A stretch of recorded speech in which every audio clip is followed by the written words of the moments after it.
Coaching in 2002. His first position was at Harrison Community High School in Michigan for a year, and then he moved over to Pepperdine University as a volunteer assistant for a year, and then came here to UNLV with Coach Kruger on his staff for a couple years, and then moved over to basketball powerhouse Findlay Prep. Was there for 7 years, 6 as assistant, 1 as the head coach, and then came back to UNLV. He came back to UNLV in 2013 as an assistant coach, and then briefly as the interim coach. He was there for 3 years, and then since 2016, the last 6 years, he's been head coach at Southern Utah. So last couple of years, really good run. He had 20-4 in 2021, and this year he was 23-12. So let's give a hand for Coach Todd Simon.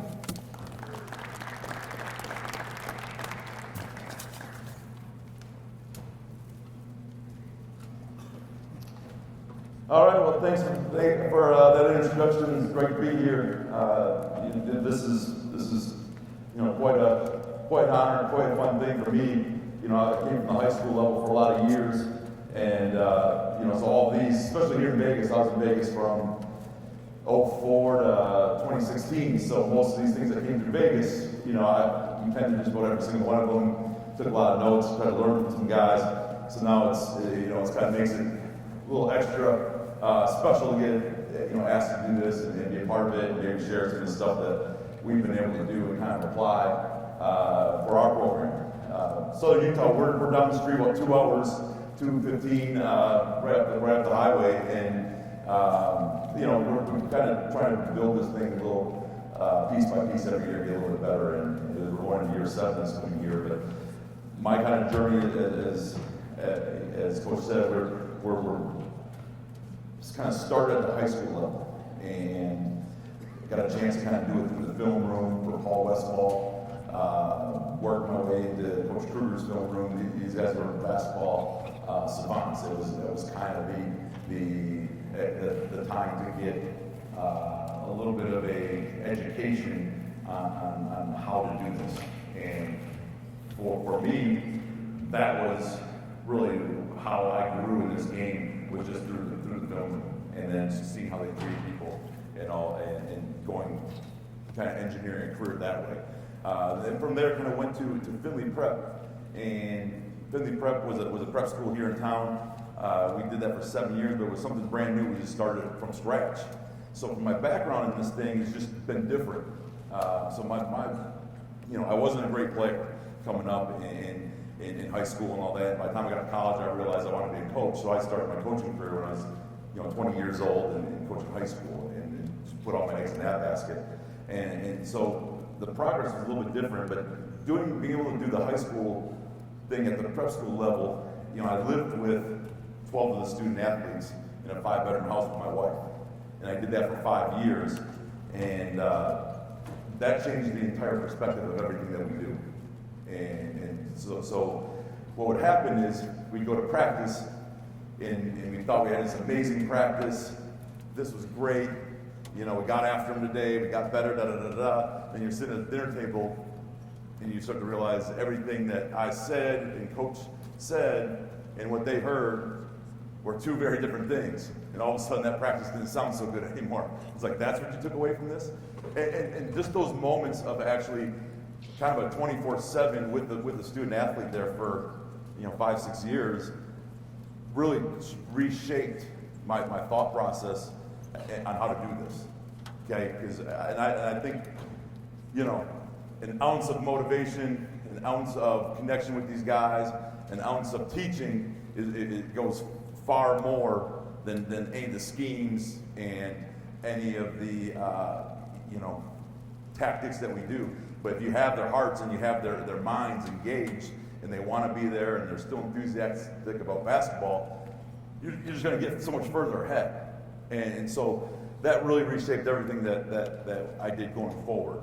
And we were fortunate, at Findlay Prep, we won 3 out of 4 National High School Invitational tournaments, but we kind of did it through training. We were getting very talented athletes, but we were getting them at a very impressionable age, 15, 16 years old.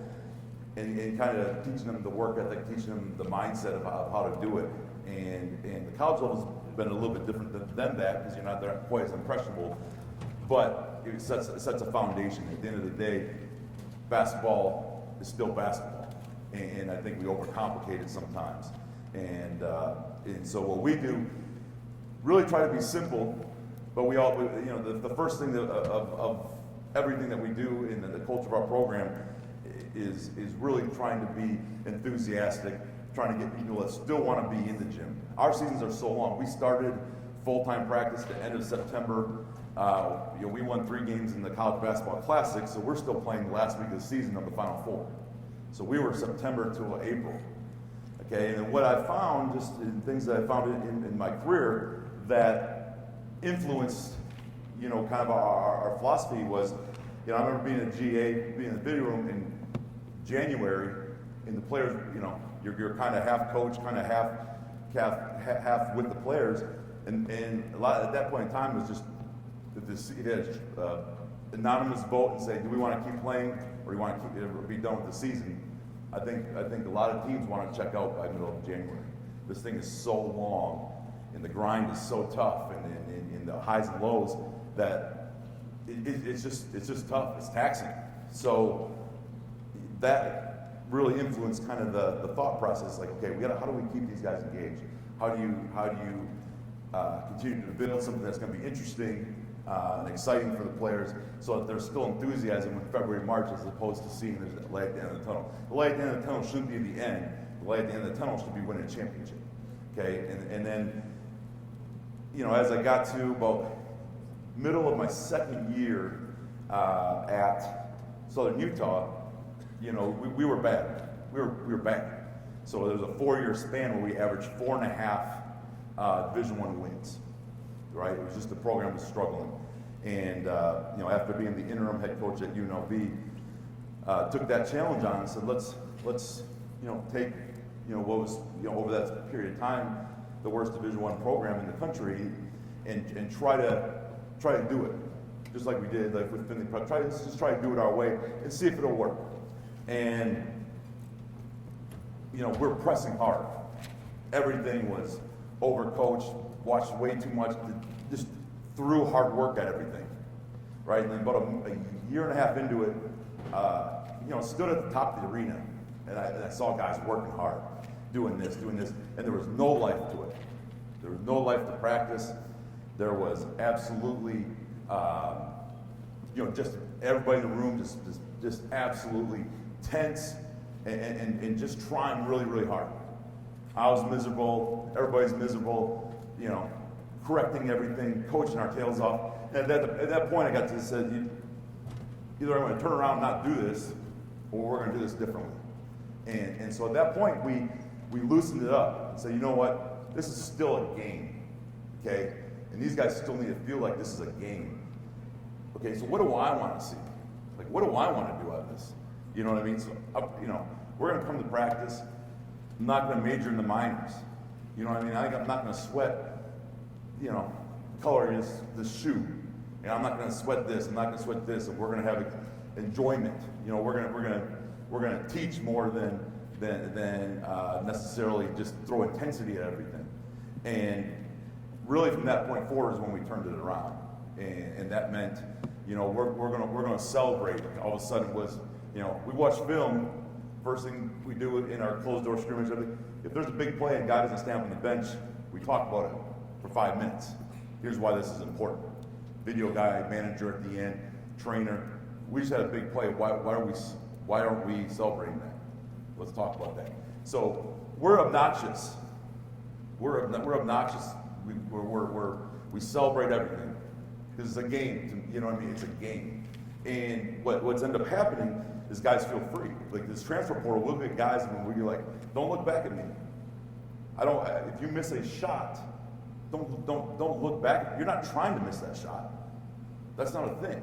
You didn't try to miss that. That's what your job is. Just do it. As long as you're taking good ones, we'll be okay. So a lot of that affected our philosophy. So we're playing free. We're playing with enthusiasm. We come to practice. A big thing for me, and I say it's the relationship piece. when we're doing guards bigs is my favorite part of practice. We split it up, we're doing skill work, we'll do 20, 30 minutes skill work every day. Because it doesn't matter what you do if you can't make the layup. It doesn't matter what you do if you can't make a left hand layup and you guys swats it in the stands, So, but in that time, every day, like I make a point of it to touch every single person in the program every day. Whether a slap in the back, arm around them. I mess up their drills. They got a nice, beautiful guards, drill. I'll pull a guy out and have a conversation with him in the middle of the drill. Okay, because in that, you miss a few rips, but in that time, you might be talking to someone. How much better does he feel after that? You know what I mean? So we're constantly trying to just keep everyone's gas tank full. And that's just kind of how we do things. And what's ended up happening is we haven't really lost that many transfers. Guys want to stick around. Teams that the transfer market is the teams that we're playing. We kind of walk into the gym with this not in a little bit of a swagger about us. Then that's the way we carry ourselves. And I think that's really important to have. I call it like an irrational confidence. We go to these tournaments. They're like, "What? Who do you guys think you are?" Well, we maybe it's overcompensating because we are Southern Utah. We didn't come from a long history of success, but that's the way we have to carry ourselves in order to kind of do it. And I think that players will model the behavior of whatever you want it to be. And so for us, if I tell them the sky's falling every day and we're terrible and da-da-da-da, that's the way we felt. But instead, it's like, hey, this is going to work. We have Kansas on the schedule next year. We're like, hey, we're going to Kansas to win. We're going to go there to win. Like, that's our mindset going into it. Now, Kansas is pretty good, I heard, but I'm not quite sure. I think we're going to try,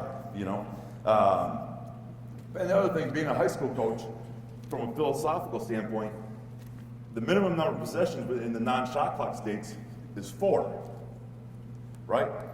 And we've all been there in those games. We played the Stu Vetters of the world, the legend, and Kevin Durant, and all those guys. But if they got up 6 on you in the fourth quarter, all right, you might get the ball in the fourth quarter. And if you might get one possession in the fourth quarter because he ain't giving it back to you, and they're going to win 32-30. And so I had this conversation with Danny Hurley because he came from the high school level as well. And coaching at the high school level, in some ways, is more difficult than our level. We have so many wasted possessions you can just throw away. You have to value the ball. Because if you don't, you might not see it again for 2 minutes. You have to be able to play in a 32-minute game. There's less possessions, less margin for error. You have to rebound. It's all about the possession at that level, and that translates at all levels of basketball. So that kind of really shaped a little bit of what we are. And from a basketball standpoint, you're talking, what we do. Everything we do is we want to dictate.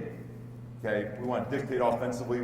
We're trying to force a defense to make multiple efforts.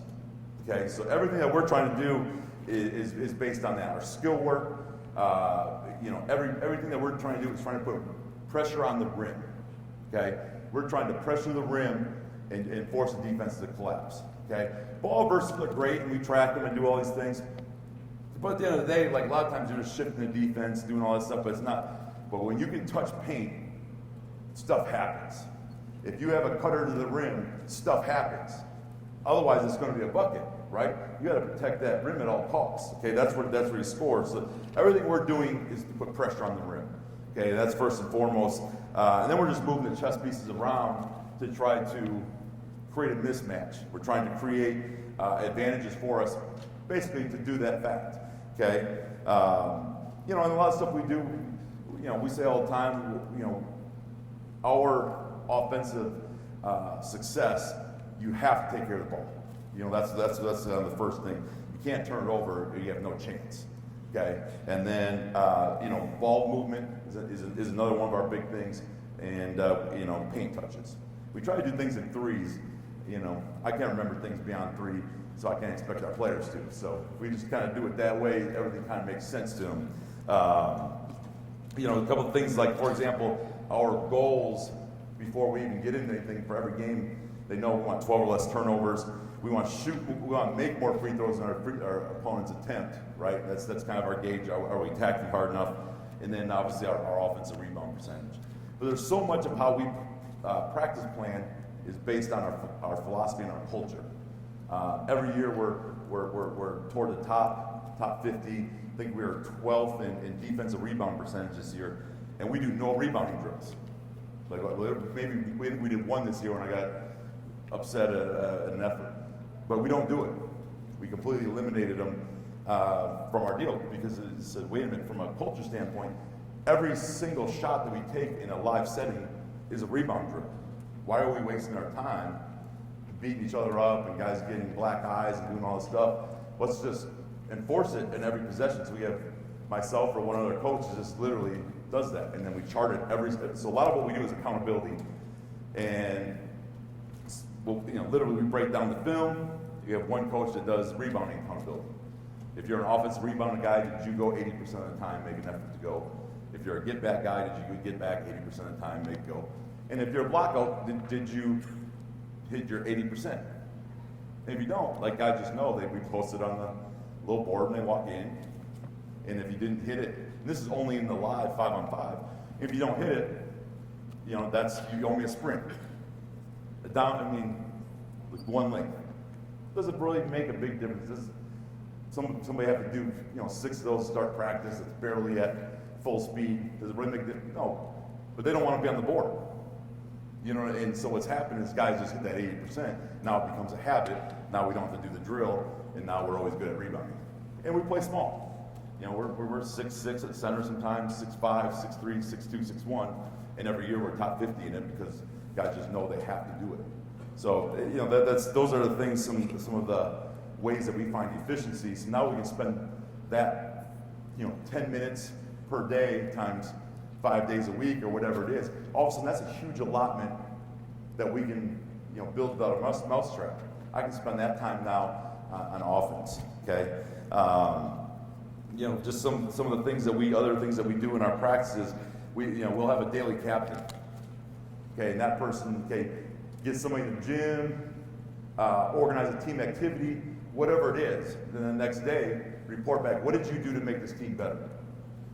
And then that day, there's another captain. And we'll do that. And we'll do that all through the whole preseason, which helps build some team camaraderie and that type of thing. We'll come into with a daily vitamin and say, hey, this is what your thing is today. You need to, I need you to get 100 left-hand hooks today. Okay, that's what you need today. And give these guys kind of daily vitamins, just to keep them motivated, keep them thinking about it. Everything we try to do is competition in practice. There's always a score, right? We want, whether it's 3-on-3, 4-on-4, we've taken away a lot of our drills, right? Because guys are really, really good at drills. But we want to drill into them competitiveness. I want winners and losers, because sometimes when that adrenaline peaks a little bit, what you did in that drill is different. So we're trying to do everything. So if we're going to work on covering how we're going to cover a flare screen, we're going to do it out of 3-on-3 competitive live. Here's how we're doing it. Now do it. Then we'll stop and correct. But there's going to be a score, and if you lose, there's a repercussion. So those are just some of our philosophical things that we try to do. Okay, and then we communicate with our guys a lot. We try to get guys to understand we're not doing this to you, we're doing this for you.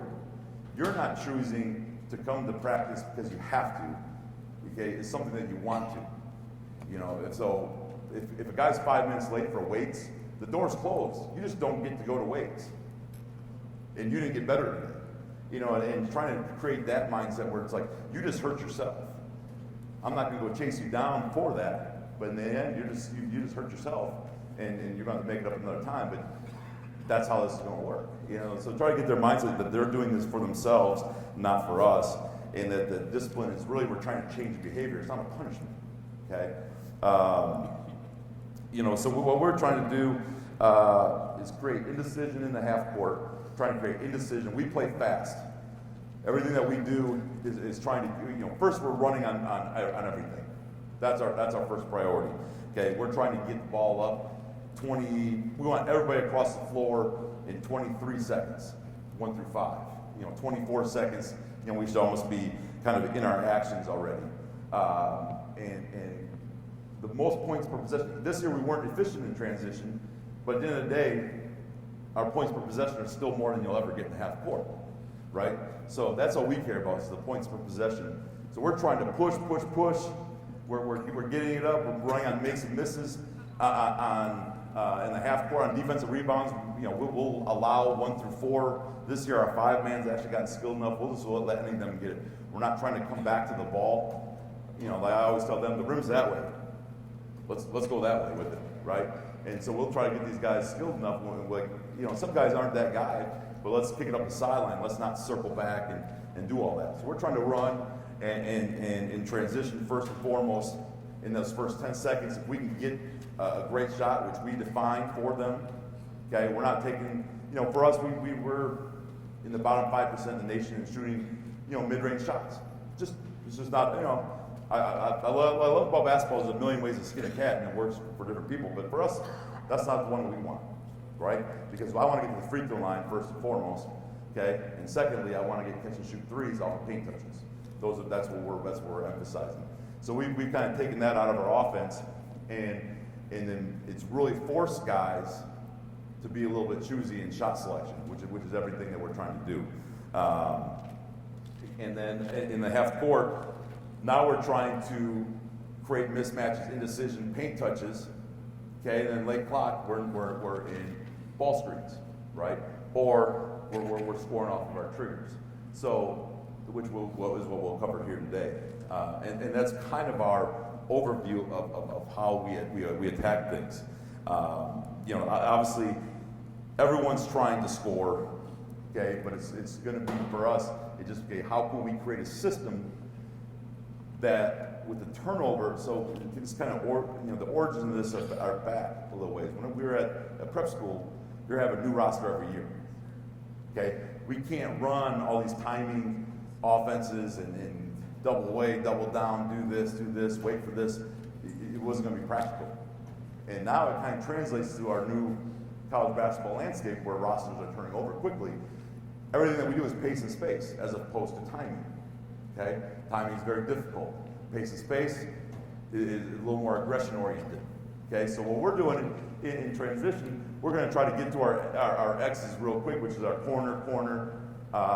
We have our, you know, we call it the hash, you know, this coach's box. We're spreading this thing way out. So we're getting corner, first guy's pushing through. This is a spot. Our 5-man, if he's in front of the ball, runs to the block, and we can try to let him beat somebody down the floor, throw it in. If he's behind the ball, we're going right into a trail ball screen. Now that might be a trail ball screen for the point. That might be a kick-up trail ball screen for the wing after the point cuts through. Okay, or you might swing it over here, and you can chase that ball screen there. So it'll look a million different ways, but it's all the same thing. Okay, and so after our transition, now we kind of get into our half court stuff essentially. The big thing also, the way we've kind of organized it in trying to figure out, okay, what do we want to run, what do we want to do this year? We just kind of reverse engineered it, right?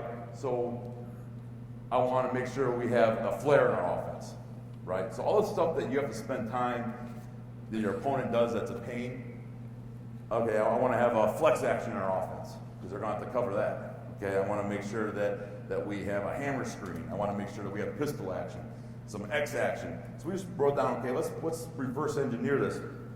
Here's the 10 things that are a pain in our side that we have to defend. Okay, now let's put all those in our offense within what we do. And now, so if you're going to prepare to play us, you're going to have to cover a lot of things, because if you haven't covered flex in a little while, you're going to see it. If you haven't covered this thing in a little while, you're going to see it. And so we've tried to kind of build this in reverse through the actions that we want.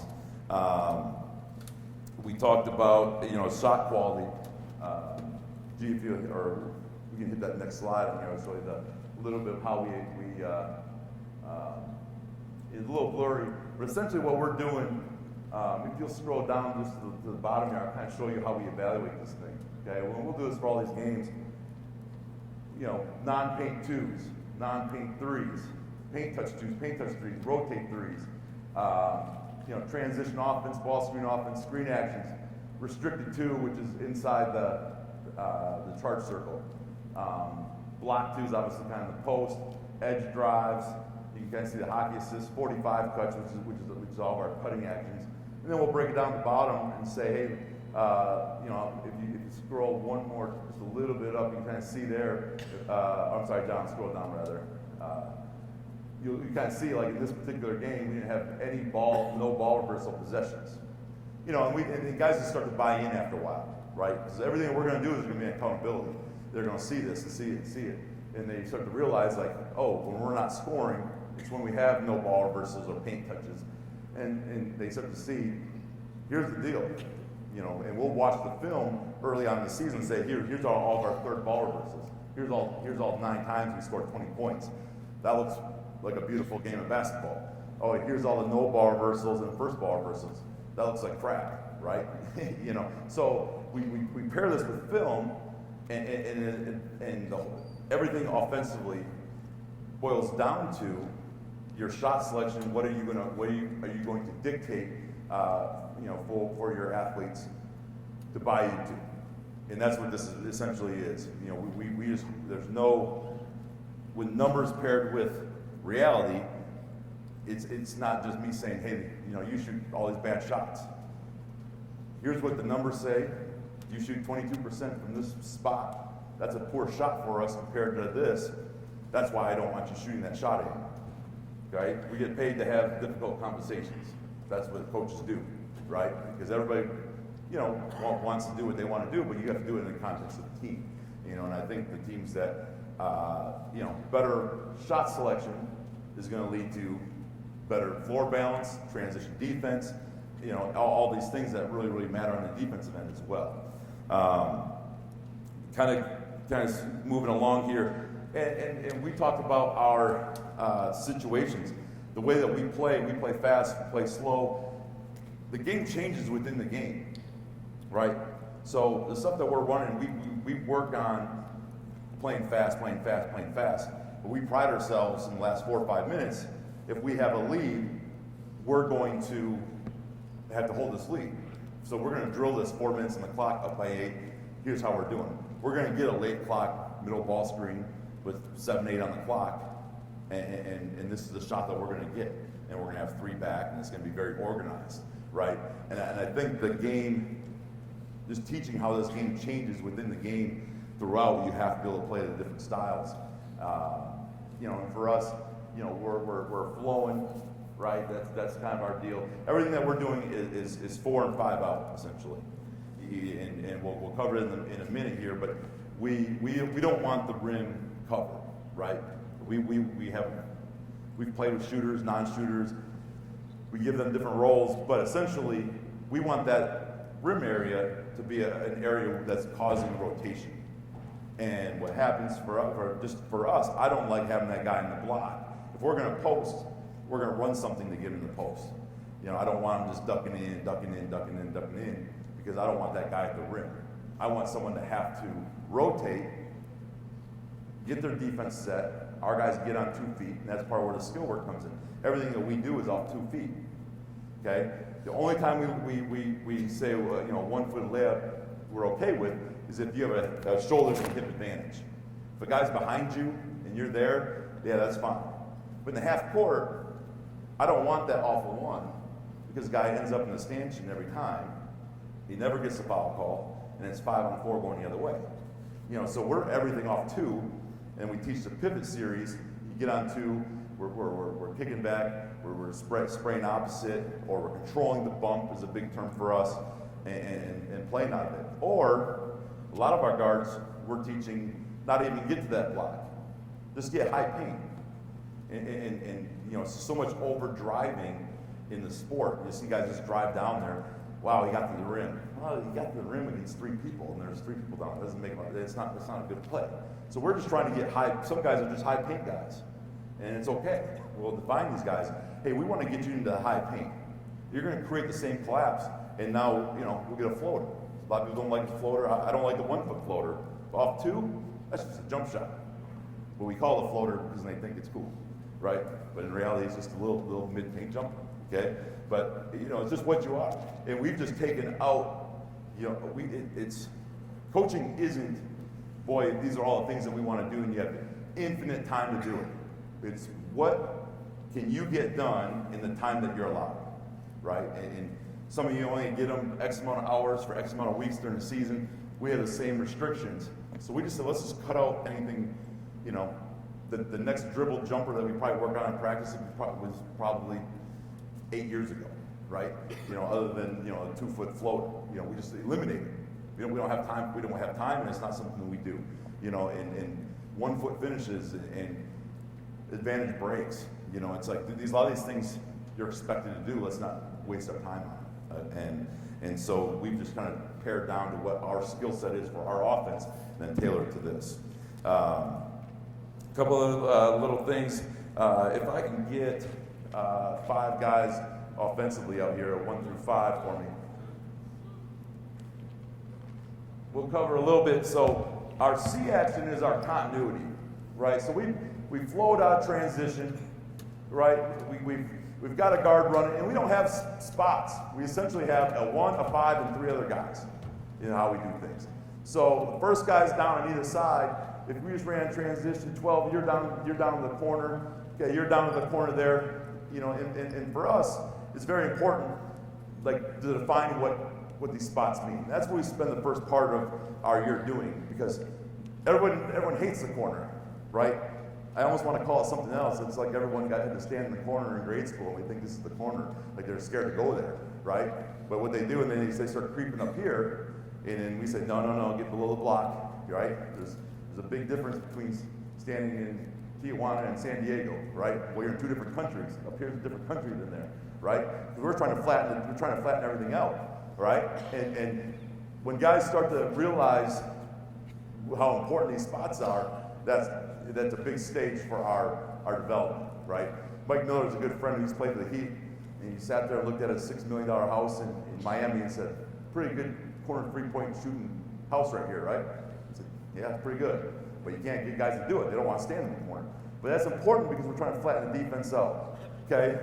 Our point guard, we're usually trying to, you know, let's for the sake of this, why don't you go on that side for me? Let's say you brought it up over here. We try to keep it off the sideline, but I really don't care. A lot of guys want to keep it in the middle. It doesn't matter to me. It really doesn't matter. I don't care what side it goes up. The other guy's got to adjust. Like if you bring it up this side, that's cool with me too, okay? Because it's just changing everything in a transition. Let's just bring it up over here. Let's say you're a trail 5 man for me real quick, okay? And sometimes this would happen. Slide even more. So in transition, let's say you're way up here trailing the play on this side. Terrible floor balance, right? I like it. I don't care, right? Because it changes ball screens completely. Changes all the entire tags. Let's just say you brought it up on this side. You stay right there. Go on that side for me. Let's say all 3 of the other guys ran up the other side. That was like, that's terrible floor balance. No, what it is an open side ball screen with no tag, and this guy's going to be wide open for a dunk or a pop 3 or whatever it's going to be, right? So I really don't care. We want to get to one of the X's, but if it works out this way and we don't get anything on this ball screen, then one of the guys just runs over there and we're good. We'll figure it out, okay? But as long as we get there fast, the defense is going to have to get there fast.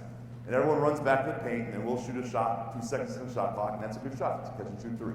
Okay? So the transition piece is a huge piece of what we do.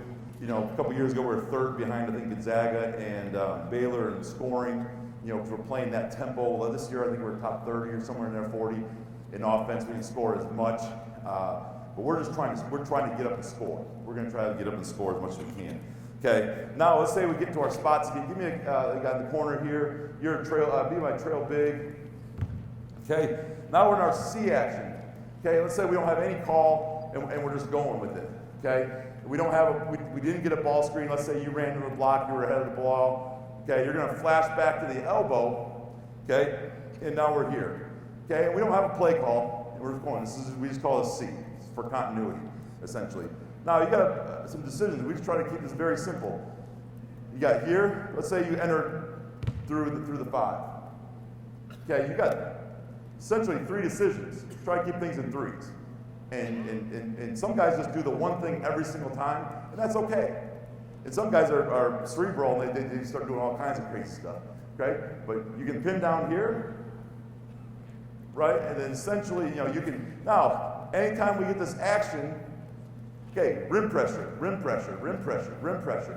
Even in our off-ball screening, I want some rim pressure here. So one of us, and this guy gets to the side, is going to the rim, and one guy's coming back off. Simple enough. So I can come here, boom, boom, boom, and I'm going right to the rim, right? Now, they have to make a decision right here. Help side's got to come because we got to cut her at the rim. We're just slow. We're just taking that defense. We're putting it in the paint, right? So now the screener. Now if he goes that way, I go this way. It's like taking two batteries together, and they don't want to come together. We got to reject, right? Or you come set it, and you can tight curl it, right? Boom. Now you're doing the same thing. Or you can just come off of it, and then he can slip to the rim, right? And we'll always finish these cuts to the other side, and we'll kind of push guys around and get spacing or whatever, because now all of a sudden it creates open side ball screen, which is a real problem because the majority of teams are hedging or, they're leveling it. And now you got to get to this guy one way or another. It's a problem for a lot of teams, okay? So let's rewind this back to the point for me. Do the same thing. Now we hit here. Option 2, you can always split with this guy. So you come screen for 4. Now, on this is kind of the same action, right? We're trying to set this anywhere between elbow and 3, okay? And our deal is you got to sprint right at his chin. So I'm going to sprint right at you, boom, boom, boom, and we're going, right? Doing the same thing. Now all of a sudden, one of these two guys is open, and we're in our action. Or third option, come rewind it back to point our spots, right? Again, your coach is half, so you're nice and spread. One more step out, we're just really wide, just absurdly wide. Okay, so we're here. The other thing you can do is come down here and set this screen right here for him. So you go to any of the 3. I don't care, right? It doesn't matter. We'll figure it out from there after that. And this is a flex screen. So if you had to run basically kind of this Princeton opposite elbow action, you had to run that strong side split or a flex in the first 4 or 5 seconds of what we're doing, right? So rewind here. Let's just say, for the sake of this, we hit here, okay? We're coming over the top. Let's say we get this reject action here. He's running straight at him, rim cut. Now, the things that we can do here, we actually don't let this, if you give this guy the option to come off of it, he'll come off it 100% of the time, because everyone wants to get close to the basketball. And so we usually say you can't use it.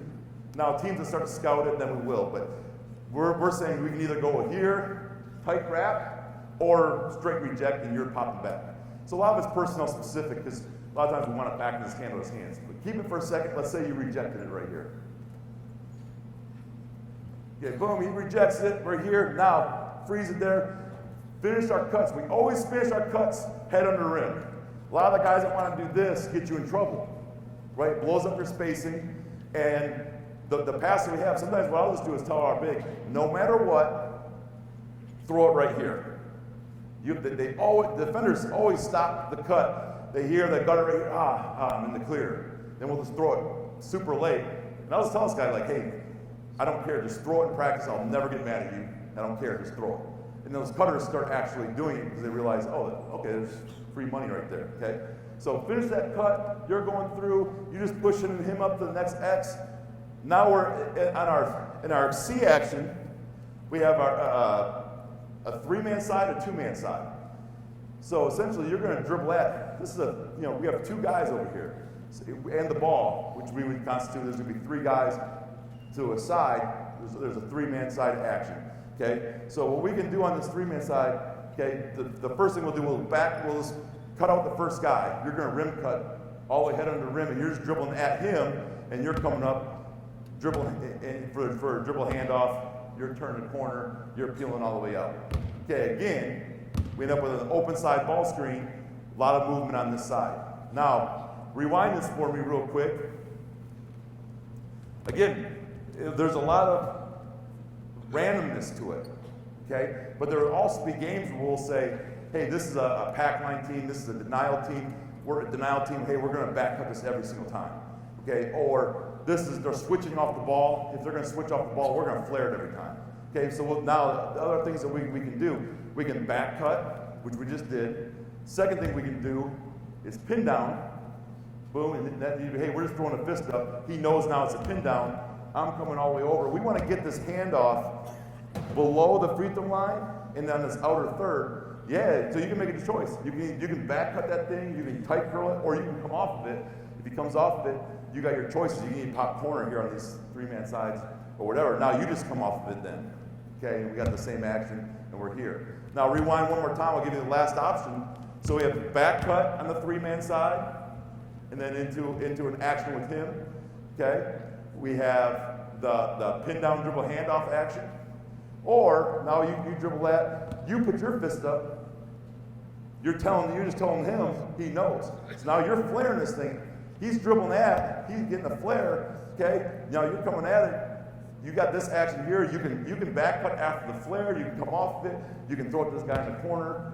All these actions are on the table for what we're doing, okay? So on the three-man side, essentially we're back cutting, we're pinned down, we're flaring, and this guy's dealing the cards. And the rim's wide open, and we got spacing over here, okay? So let's just say, for the sake of this, let's say you pin down, right? Boom, he's coming off. Now when you pop corner, you just turn corner, right here, and he comes this way with it, doesn't like it, right? Let's say they do a good job hedging, okay? You roll to the basket, 24, throw it to this side, okay? Now, after you roll here, we want to get you back up. You're just going to space back up, and we're not holding it, waiting for any of this stuff. We're flowing right now. On the two-man side, right, we have the same type of deal going on. We can go dribble handoff, right? We can, and try to turn corner. We can go ball screen. We love guard-to-guard ball screens, okay? Love guard-to-guard ball screens because people switch, and it's like the Warriors. Teams that switch against the Warriors are cooked. You're cooked because they're too good at this. You have to rewind it real quick, give you the other options. The other things you can do is swing it and go set a ball screen for them. Okay, guard to guard, okay, people switch it or whatever like that. Well, what's happening as we do that, we know, okay, they're switching guard to guard. We'll do the last thing, which is, okay, swing it, go at it like you're gonna set a ball screen. Okay, then before you even get to the ball screen, about right here, you're going to ghost it to the corner, and you peel right back to that corner. Okay, this is like when you watch the Warriors. These guys are a nightmare to switch against because they just disappear. We call it ghosting. He just disappears, and all of a sudden there's two on here, and they're throwing it to him. Coach, it wasn't a switch. They didn't come together. Blah blah blah blah. It's a mess, and so we love it when people switch against us, and everybody does. Okay, rewind it one more time. The other thing, what we'll do is when we get to let me cover this first. Rewind all the way to the very beginning. So you have the two side and the three side, right? Let's say we went through the elbow action here. Let's say you back cut through. You dribble, and we only back cut through on the dribble. So as soon as the dribble, that's your trigger to go. Okay, so now stay tight on that corner for a second. Okay, so we're not going dribble handoff. Now this is a different deal, right? Guard to guard, you could ghost, ball screen, DHO, but on this side, same thing, but now it's a five-man coverage, right? People are hedging, people are downing it, whatever your coverage is, with a five in the perimeter, we'll switch this up and give them this randomness. So you coming at, okay, I might swing it and ball screen it, right? So now you got to get in the ball screen coverage. Ball screen coverage is different than dribble handoff, right? It's a different hedge. People do different stuff. Or the other one that we love to do, our favorite is dribble at the short pitch, right? You can't get in your coverage, right? You can't get in your coverage. You're one dribble away. The quick pitch to them right here, slipping out of it is a killer. And we sit in that majority of the time. Is just let these guys go, create that indecision, get close, quick pitch, and then set something, right? There's not enough time to get in the coverage. Okay, and so that's our C action in a quick nutshell. Rewind it to the very start here. Yep, give me a give me the other side. There we go. All right, and we can run this either side. So let's just get an elbow entry here, okay? And let's get this elbow, we'll call it C elbow. This means I'm just telling the guys, hey, we want to hit this elbow and run the split action on this elbow. So you're gonna set the screen, and let's just get two sides of this. Do what, you can do any option you want. So, perfect, yep. Normally, we'll have you dictate and send this guy off of this, but this will be a set for us, right? So now we get this quick pitch. This guy had to honor this deal, stay right there, and this go right into a ball screen right here. Here, and if you're stuck under the rim when there's a middle ball screen, automatic roll replace. You're just gonna come straight up. The deal, we gotta roll, messing up the tags, and we have double gaps that we can drive off these wings. Everybody kind of see what we're talking about there? But hold that here, let him get into either the down screen flare or a back cut on that side.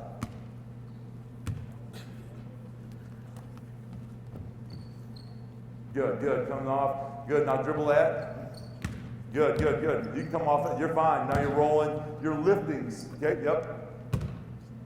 Same action here, yep, then you're gonna lift back up and you're gonna space back up. Everybody kind of see what we're doing? Because we wanna pull your guy up so that we don't have that coverage for the open side. Everybody kind of see what we're doing there? Okay, I wanna get right into one more thing here. So let's say all this broke down, right? You have the ball, and there's 10 on the shot clock, right? We didn't get something first two sides, nothing broke for us out of these options. We're gonna get right into a ball screen, or basically thumb up. So and we can set it anywhere we want, okay? So we're essentially gonna have our floor spaced, and we're gonna get right into a middle ball screen to end the possession, okay? That's where we're going with it, okay? But real quick, on our ball screens, okay, we have certain triggers that we're trying to use, okay? So when we're teaching, that's our basic continuity. We have our transition, we have our continuity stuff, which we just touched on, some of the different options, the randomness to it. And then late clock is just a middle ball screen, okay? Now when we talk about our triggers, we're doing motion off of what, essentially different actions that we see all the time, okay? So if we get a middle ball screen situation, right? And he's coming up, and we're sprinting to the ball screen, we set it right here, okay? And why don't you set it going this way for me?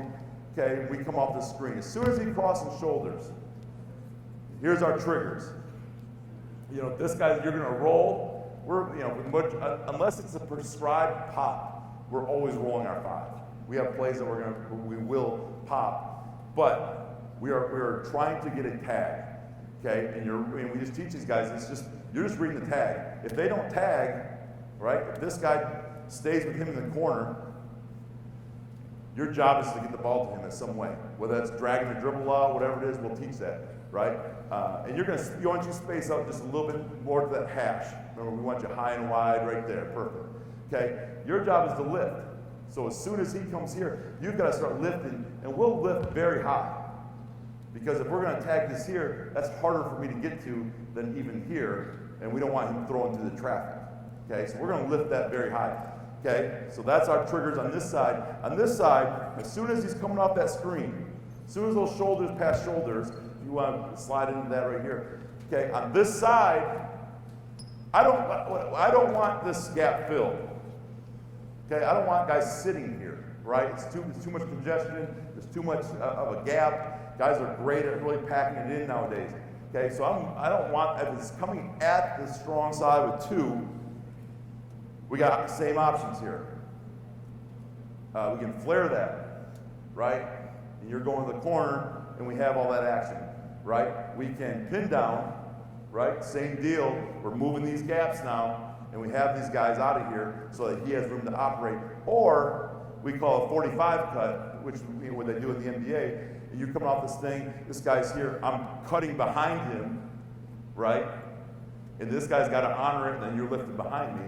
And creating problems there, okay? Which in theory, does this create congestion? Not necessarily for these guys, because you're taking these help defenders with you, right? They're gonna be this guy, if I'm sitting up here and you back up behind me here, okay? Right, I gotta go with you. Even if you're dribbling at me, this guy ends up out of position, right? And we still have everything we want from that, okay? So that's our triggers going to the 2-man side. Let's get that same ball screen, but you go in that corner for me real quick, and you slide up to that hash. Okay, so when we're going at the single side, we want this gap open in our middle ball screen stuff. I don't want this guy here, right? He gets us to pick up the ball too soon. It's too congested. I just don't like it, right? So that's why we're doing all that stuff. But on the single side, we just drill. And you'll know, we know in scouting, is if this guy's helping in, we don't drive down here. Like if we say, hey, we're playing XYZ, we know they help out of the corner. We're going to get to the second hash at most, and we're just going to throw it there. And if we get that shot 30 times in a game, we have to be okay with that. Okay? Because we're going to put somebody there that can make it. You know, and that's what our job is, to put guys in the right places. So on the weak side, rewind that here, we get the middle ball screen. You're coming off this thing, he's rolling. Okay, you're filling all the way behind. So you've got this nice big gap to drive. You're going to fill all the way behind the lane line here. And your job is to lift all the way over here. Because if you stay cornered there, that's just, you can't get it to you. Okay? So we're operating here, and that's our flow all the time. And so when we're working in our drill structure, we're just working on these things. We're working on, in our continuity, the three-man side. Flare, back cut, pin down. If there's three on the side and stuff breaks down, okay? On the two-man side, we're working on all the pitch and ghost, the dribble handoff, the ball screen. We're just working on those things. If it's guard to guard, we're always popping, okay? If it's big and guard, then we're always rolling. So we're dictating certain things. And then this trigger, our ball screen triggers, we're working on this two on the strong side. We're working on this shot every day in guards bigs where we're driving down lane line, fill behind. You're yelling behind. Okay, you're yelling lift. Okay, and you're sitting here in a roll and you're keeping your hand up. And we don't want bounce passes down here, right? Right? Big Goombas, you know, you're not tall enough to get that. But if you're 6'10", and you know these big guys, they don't want to go down here and go get it, right? We just have your hand up and you got to throw it up to the paw. We got to get up there and score this thing, okay? And what we teach with these guards, you're making your read off this ball screen. We'll know the coverage right away, right? But if you are getting, heavy coverage here, we're stopping here high paint, okay? And we're getting in our pivot game right here. So essentially now, you got this guy moving, I've just done this. All of a sudden, guys start back cutting. This guy's getting deep. You know, we can kick it back out here, and you're just flowing into the next thing, okay? So we're not trying to get extended with that. Rewind this real quick. Let's say play breaks down. Why don't you, let's just say you're on the weak side block. We're just flowing, right? I get a baseline drive. All of our baseline drives, or our edge drives, we call them, we're flipping the post unless you have a clear advantage, right? We don't want to go, exploring on that baseline. That's where all these turnovers come from. It just doesn't work for us, okay? So let's say you kick it here on this wing. You rip and go. This guy's heavy in his gap. We're not trying to get stuck right here doing this. This is trouble, right? It's just, you're always going to pass through bodies. So I'm going to be you for a second. I'm coming on this baseline. I'm always flipping the post. And we work on this in our skill work every day. We're coming here, and we're going to flip the post. Big leg whip over and sitting here with it, okay? And when we flip the post, okay, we get into all of our post cutting. Let's say for a second you were up top. Like we spread that back out, and I flip the post on this edge drive. The highest number on the floor, because sometimes it'll be our 5 right here, our highest number on the floor is sprint cutting below corner backboard. So you're going to sprint cut corner backboard, so you're taking that guy with you, right? Okay? Now, on this flip here, okay, you're going to split with the next the next perimeter guy up here. You're going to wait for it, he's going to go get you, right? And now you're coming all the way behind, trying to occupy those defenders, and you're lifting, and as soon as he goes down, you're lifting here. Now, we'll say here, second bounce, we need another cutter, right? It didn't work. And we'll go, we posted our point guard up the most of anybody on our team this year because he was great at this. We flipped the post, now we're getting all this movement. Didn't happen, now you make us be a second cutter, you know what I mean? We're coming through again, and we can look at that.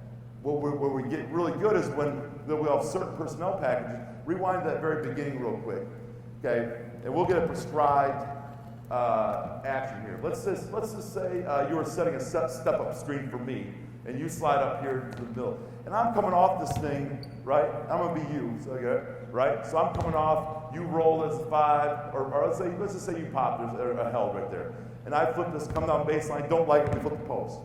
That's always what we do on the baseline. If you don't have a shoulders and hip advantage, we're flipping it every time, okay?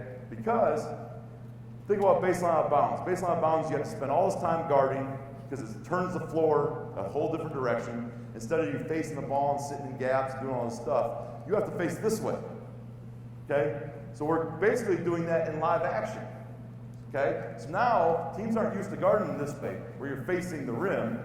So I flip the post, 5-man, you're cutting through, but let's say I said 23, you're only a cutter. I don't want you standing on the perimeter because they're teams are playing in the paint. As soon as he cuts, you're cutting too. So you're coming through, boom, we get that, rotating over, spacing. Okay, because what happens is like football, I was a bad football coach, but I at least knew like what a fullback could do. So if you go out here, and let's say I'm plugging off 23, non-shooter, I'm sitting right here, and this guy comes, the non-shooter always does this, right? So now you come right behind him, you're like a fullback, and this guy right here gets a little jump hook in the lane, did it all the time. So it's just running a dive with a fullback and another guy behind him. Now we took two non-perimeters that the guys didn't think could shoot, and we're trying to create offense with them. Okay. Other thing, let's say 24, you beat them down the paint. So that's our triggers.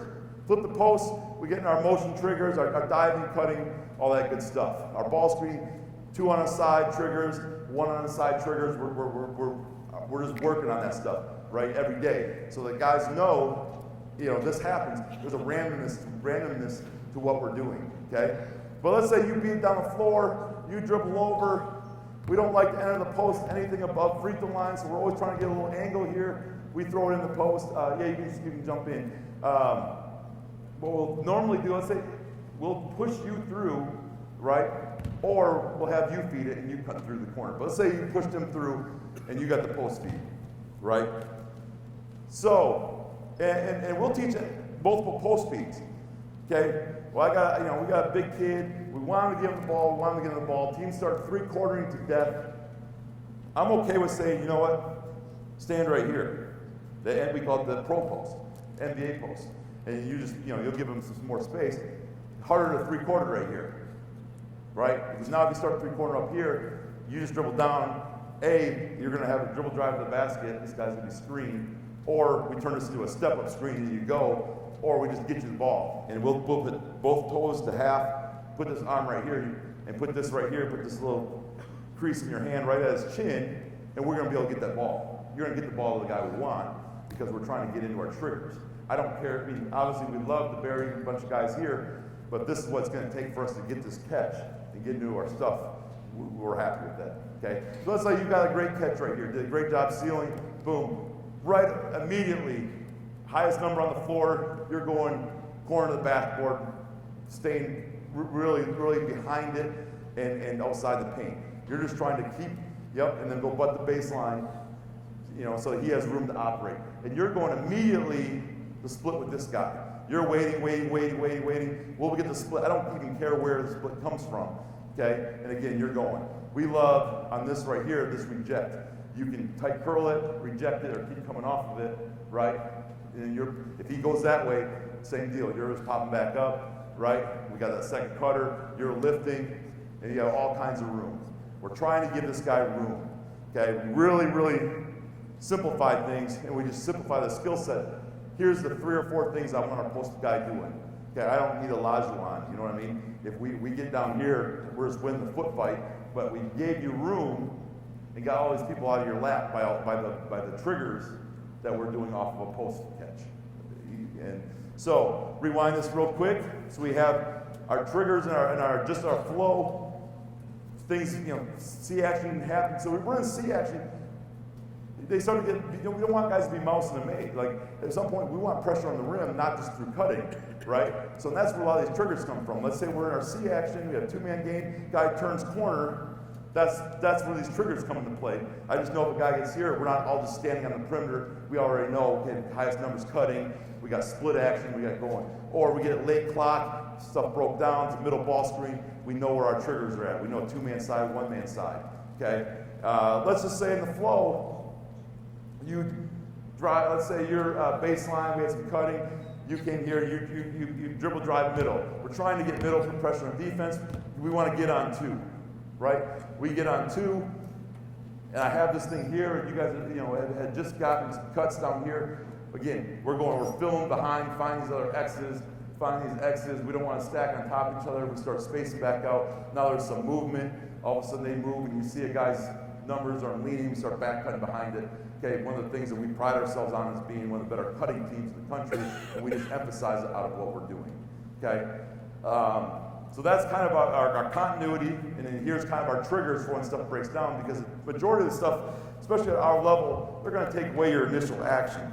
Okay, let's get our initial four-out look. I'll kind of give a couple of we kind of run our sets, right? Dead balls. Sideline outs. I think we're one of the better teams in the country on scoring sideline outs. We're just calling. That's when we're calling our sets. Again, not massive timing plays, more NBA quick hitter stuff, and we'll do them out of pods. Like for example, we had a horns kind of a pod set of plays. Iverson series 1-4 high that we'll do. Pistol sets. We call it Phoenix, which is a little stack action, which we'll show. And then we obviously our C action stuff. But so we'll have little families of plays, and a lot of it depends on if we're playing a denial team, we'll get in our Iverson set. So we'll just go 1-4 high. If you're going to deny this high, we'll empty completely everything below the free throw line and start backdooring guys and that sort of thing. So we're just trying to build the solutions in the beginning of the year in these families of plays. And I'm talking about 3 or 4 at times. We get crazy with it, but we really just want 3 or 4 basic things so we have solutions in our bag. Okay, but we'll call this our Phoenix play. You see this in the NBA a lot. Give me our 5 and a 2 right here, right? And then we'll get corner for me. So you can stack right here right here, and then you're bringing up dead middle of the floor. Okay, this is kind of our Phoenix series. Okay, so we always want this guy coming over the top. We never let him shortcut it one way or another. Okay, so let's say you're going to come over the top and go to the wing. Okay, this is just our regular basic Phoenix deal. Okay, so your options are to hit him, back screen, coming out, so you can go all the way to the rim, right into a ball screen, right? So now we got the side ball screen action. You're going to roll, you're lifting behind, you're filling out. That's our basic Phoenix. That's just the wing option. Now rewind it right here to the start here. Again, now let's say he comes off, they overplay, right? And the reason we always go over the top, if you just go underneath, there's no advantage. Guys start denying it. You start going over the top, let's say you go over the top 3 times, the 4th time, he just starts to cheat it this way. I'm telling you, just go pop over there and shoot the ball when you catch it, right? So teams will start leaning. Okay, let's say we do that twice a year, and we get 2 threes out of just doing it the right way every time. That's an advantage for us, right? So you're going over the top, right? Teams start denying this, they do a good job, keep going to the wing. If it's not there, okay, you can right into a step-up ball screen, or you can hit the big fella right here and just come off a handoff, and we're playing out of it, right? So this is just a way for us to kind of put people in place and move bodies, whatever. That's our basic Phoenix look. But then now we got a bunch of options out of it. Come back here, do the same thing for me, 4. Okay, 4 is our best ISO driver. Okay, so we're gonna go Phoenix 2, right? So you're gonna come off of it, but as soon as he calls it, you're sprinting to that corner and you're lifting up. Now you're coming off this thing. We have a defender we want to isolate. We get the catch here. Your job is to rip baseline no matter what and get to the rim, right? And we'll phrase it that way. Like, your job is to rip baseline no matter what. Okay, now, If they cut you off, what do? Big flip the post, dive, splitting, filling behind, and we're playing.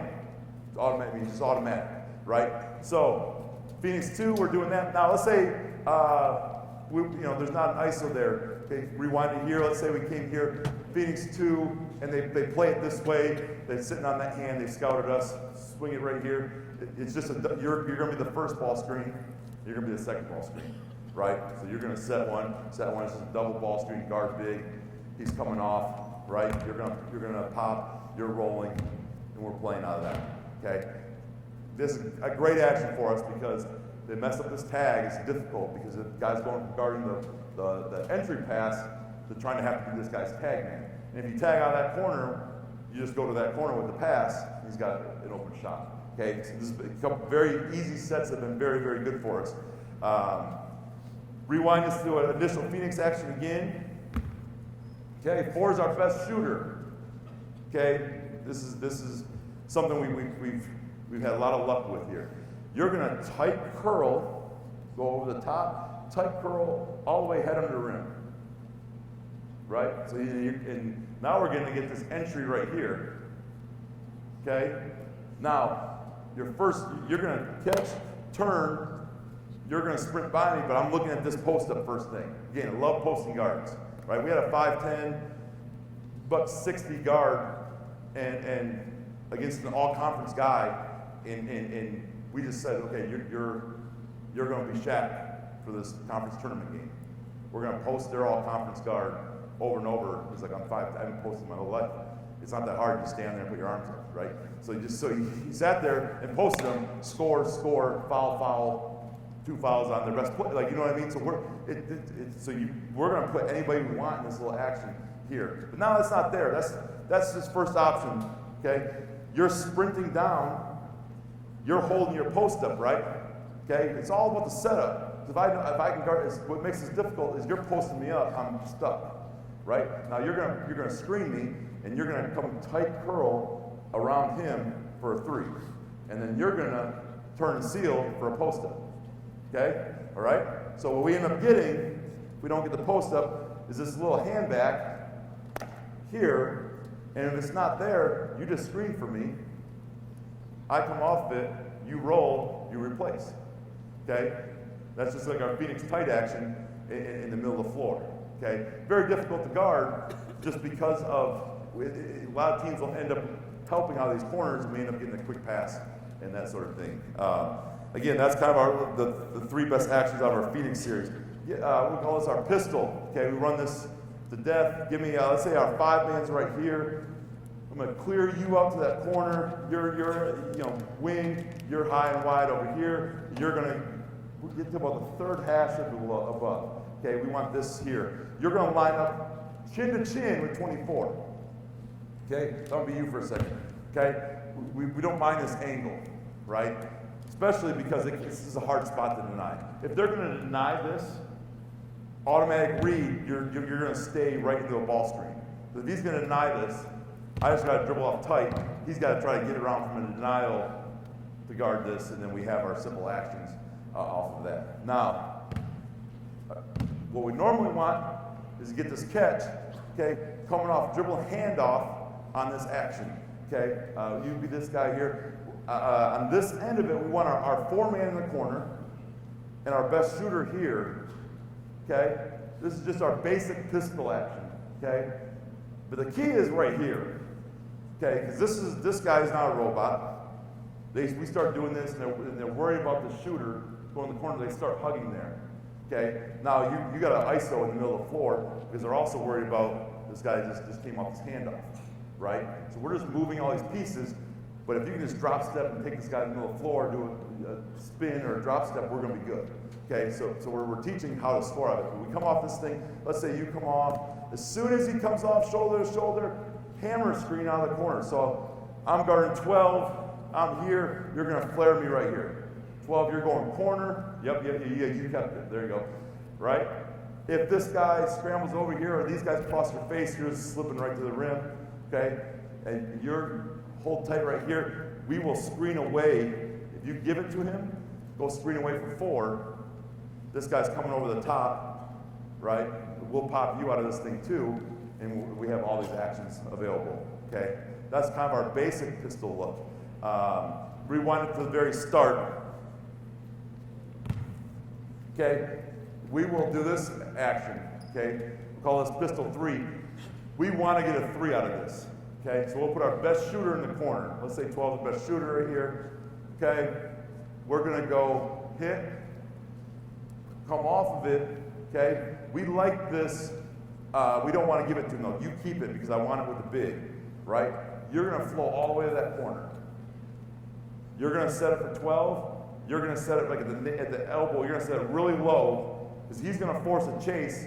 We don't want them to go under the first and be able to go under the second one and meet him. Okay, so you're going to set it extra low. You're here. You're coming for a 3. We call it pistol 3 because we want a 3. So you're coming all the way over for 3. And we've got the pass all the way to this corner, right? Just make that guy keep going, and we'll get you the shot, okay? That's one thing that we like out of that. Other things that we like, rewinding the pistol real quick.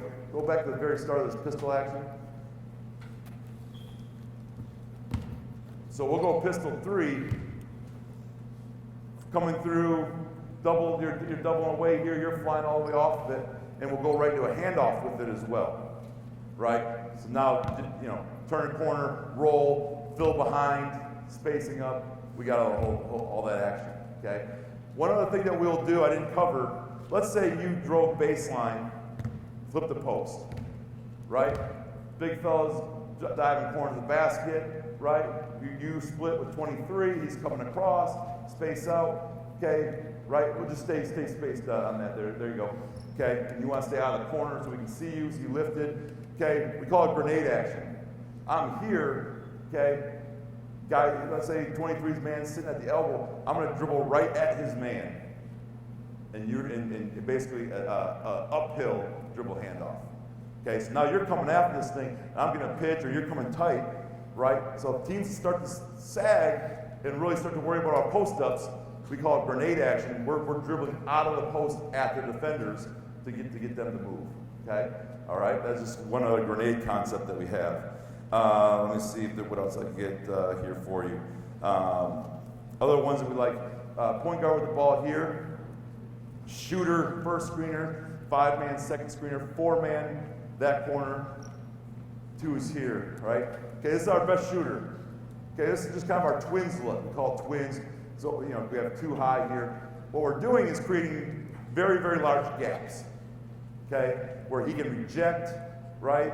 We got guys sitting in gaps. What we'll do, sometimes what they'll do on this, they'll sit this guy really high. These teams that play very high in the gaps, we'll go in horns, we'll go in our twins look, we'll lift everybody and just do this. Boom, drive baseline. Right? And if you're going to stay really high in the gaps, we're just saying, hey, we'll put our best guy right here. His job is to beat you. Your guy rotate, throw it to that guy, or make the basket. So we'll do stuff very simply that doesn't have to be elaborate. But in this twins look, you're going to come off this, right? You come dribbling at this kind of double. It'd be one more step. We want about an arm's length distance between you two, right? Perfect. Before he gets to you, you're slipping out. You're going to slip out, head under rim. Sometimes we'll get this, but not usually, okay? You're going to come off this, but it's a dummy screen. We don't want to engage them in this ball screen. I don't want the hard hedge. I don't want this getting in the way. So I'm just going to kind of be a bad guard and not come close on it because I'm trying to do this. And what we're doing is getting a single. So after I come off, it's going to usually end up being around the nail, and you're going to come about short corner, and you can come off either direction. This is a great play for us to get a shot. Now, we have a shooting 4, so teams will overplay this, they'll switch it out, they'll do all these things to take you away. After that, you're coming off of his screen, and you're still dragging that thing up. We'll get our shooting 4 right here all the time.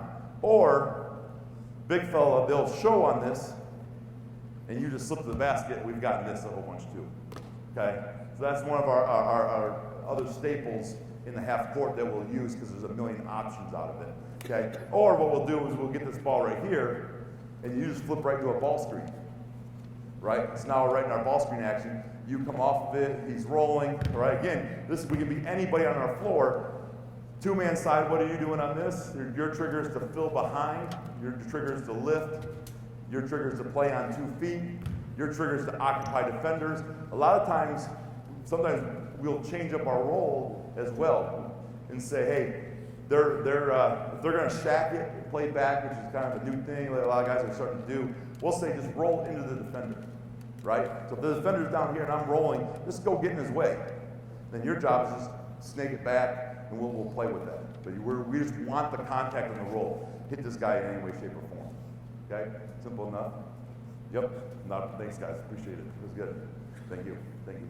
So basically, our half-court offense, first 10 seconds, we're trying to get in transition. We're trying to get our spots right. We're trying to flatten things out. We're trying to get in front. If we can get a catch-and-shoot 3 or a paint touch bucket in that first 10 seconds, that's always our priority. Getting in the half-court flow, we got our continuity action, which is really dictated by our point guard. He throws to the 5, he can screen for 3 different guys, right? And then we're just creating a 3-man side and a 2-man side, and they make their decisions whether or not they want to flare, pin down, back cut, whatever it may be, in the type of ball screen or dribble handoff they want it to be.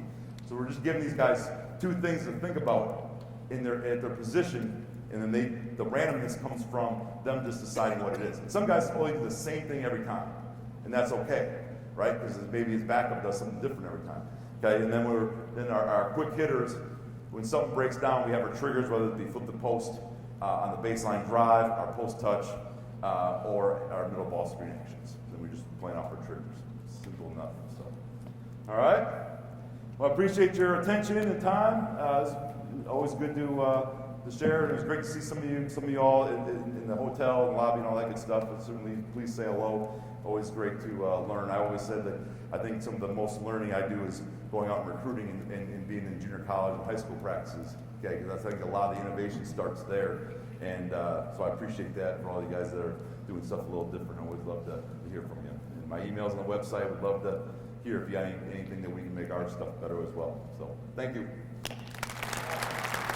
Thank you, Coach. Going to do a quick transition here for the next coach. Players grab a quick drink as well. Anybody wants to